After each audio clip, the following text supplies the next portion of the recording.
Over the past 2 decades, several studies have highlighted the importance of intensive glucose-lowering therapy, blood pressure control, and statin use to reduce the risk of cardiovascular complications and mortality in patients with diabetes.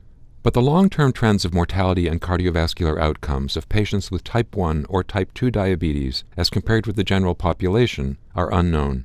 In a study of patients enrolled between 1998 and 2012 in the Swedish National Diabetes Register, a total of 36,869 patients with type 1 and 457,473 patients with type 2 diabetes were included, along with matched controls from the general population.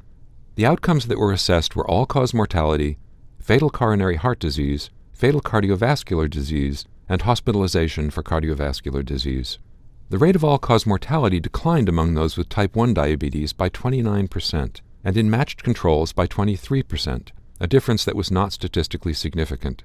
The rate of hospitalization for cardiovascular disease decreased by 36% among those with type 1 diabetes and by 9% among matched controls, a decrease that was significantly greater for the diabetic group. The rate of all-cause mortality decreased by 21% among those with type 2 diabetes and by 31% among matched controls, a statistically significant difference that favored the control group.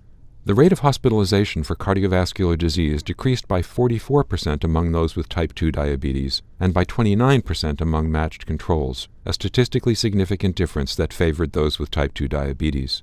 The authors conclude that mortality and cardiovascular disease have declined for patients with diabetes. For most cardiovascular outcomes studied, event rates have decreased at least as quickly for patients with diabetes as for matched controls. However, as compared with matched controls, patients with type 2 diabetes had a smaller reduction in fatal cardiovascular outcomes. Full study results are available at nejm.org.